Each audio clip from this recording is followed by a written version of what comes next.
സ്ഥലങ്ങളുടെ സൗന്ദര്യ എല്ലാവർക്കും സ്ഥലല്ലേ. അപ്പൊ നമുക്ക് നമ്മളുടെ മുറ്റം കണ്ടുവന്നാലോ. അപ്പം ഇതാണ് എന്റെ മുറ്റം. ഇവിടെ കുറേ ചെടികളെല്ലാം ഉണ്ട്. ഇത് പിന്നെ നല്ല അടിപൊളി സ്മെല്ലുള്ള ചെടിയാട്ടേക്ക്. ഈ സ്മെല്ലുള്ള ചെടി ഭയങ്കര ഇഷ്ടമാണ്. പിന്നെ ഇതാ ഞാൻ കുഴിച്ചിട്ട മുല്ലപ്പൂണ്ട്. പിന്നെ കഴിച്ചത് ഇന്നലെ വാങ്ങിച്ച ചെടി. അപ്പോൾ ആടിപ്പോയി ഗൈസ്.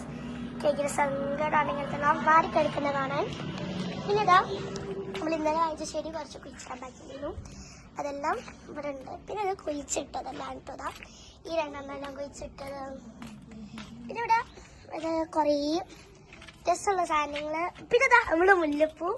പിന്നെ ഇതൊരു ഡിസൈൻ ആട്ടോ നമ്മളെ വീട്ടിൻ്റെ അവിടെ കൊടുത്തത്. എന്താ വെച്ചാൽ മറ്റേ മണി പ്ലാന്റ് ഇല്ലേ, അതിൻ്റെ ഫേക്ക് വേർഷൻ ഡിസൈൻ കൊടുത്തതാണ്. പിന്നെ അത് നമ്മളുടെ വീട്ടിൽ പണിക്കാർ വന്നപ്പം എൻ്റെ അത്താത്തൻ്റെ വീശൻ വെക്കാൻ വേണ്ടി വെച്ച സാധനമാണ് ഇത്. പക്ഷെ എൻ്റെ അമ്മക്ക് ഇഷ്ടമായില്ല, അതുകൊണ്ട് ഇത് പോക്കാൻ പറഞ്ഞു കേട്ടോ. പിന്നെ അത് ഫോൺ കളിച്ച് കഴിയുമെന്ന് വെച്ചാൽ എൻ്റെ കാലം അറിയുന്നുണ്ട്. പിന്നെ നമ്മൾ ഇവിടെ ഇങ്ങനെ കയറി നോക്കിയാൽ ഇവിടെ ഇങ്ങനത്തെ ഒരു വീട് സാധനമാണ് കേട്ടോ. ചിലപ്പോൾ നിങ്ങൾക്ക് കാണാൻ കഴിയുമ്പോൾ ഇവിടെ ഒരു ആശ്രമമുണ്ട്. കാണുന്നുണ്ടോ ഗൈസ്? നിങ്ങൾക്ക് ചിലപ്പോൾ കാണാൻ കഴിയില്ല. ആരും വരുന്നുണ്ടോന്നൊരു സംശയം.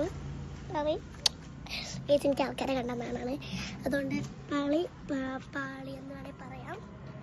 പിന്നെ ഇതാ ഇങ്ങനെ നോക്കിക്കഴിഞ്ഞാൽ നമുക്കിതാ കുറേ സാധനങ്ങളെല്ലാം കാണാം.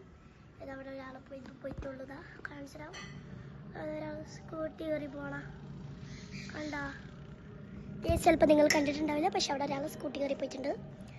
ഇവിടെ ആശ്രമം നിങ്ങൾ സത്യം പറയാലോ കാണേണ്ടതാണ് കേട്ടോ. ഇവിടുത്തെ ആശ്രമം അടിപൊളിയാണ്. ഞാനില്ലേ കണ്ണാടിക്കൽ ചന്തയിൽ പോയപ്പോഴേ ഗൈസ് ഞാൻ എന്തുഞ്ഞാലേ കയറിയ ആശ്രമം അമ്മാരി വൃത്തിയിലാണ് കാണണമെന്ന് പറയാം. സൂപ്പർ. ഇനി പിന്നെ നമ്മൾ ഈ സ്റ്റെപ്പ് എൻ്റെ വലിയമ്മക്ക് ഇറങ്ങാൻ കഴിയില്ല, ഒന്നും പിടിക്കാതെ, അപ്പോൾ വീണമല്ല. അതുകൊണ്ട് വെച്ചത് ഈ സാധനം എന്താ വെച്ചാൽ ഗൈസ് എൻ്റെ വലിയമ്മ വിളിക്കുന്നുണ്ട് ഇപ്പോൾ വരെ. നമുക്കിത് പിടിച്ചിറങ്ങാം. എൻ്റെ വലിയമ്മക്ക് ഇറങ്ങാൻ കുറച്ച് പാടല്ല, അതുകൊണ്ട് അതായത് ഇത് പിടിച്ചറിയാം. നമ്മളുടെ എൻ്റെ ഡ്രീം കാർ നിങ്ങൾക്ക് കാണാം.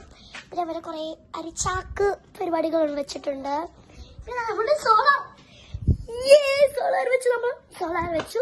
ഇനി ഞാൻ പോയിട്ട് നമുക്ക് ചോറിനിട്ട് കാണാം. So wait and see. ചോറിന് ഇതെന്തേലും മാന്തയും വെണ്ടക്ക പൊരിച്ചതും ഈ മീൻ്റെ പേരെന്താ അയില പൊരിച്ചതുമാണ്. ഇതാ ചോറ്. ഇങ്ങനെ ചോറ് തിന്നിട്ട് വരട്ടോ ഗൈസ്. ഞാൻ ഇനി ചെടി കുഴിച്ചിടാൻ പോകും കേട്ടോ. ഇതാ നമ്മളിതാ ബാക്കിൽ കൂടെ പോണേ. ബിക്കോസ് ഇവിടെയാണ് ചെടി കുഴിച്ചിടുന്ന സാധനം.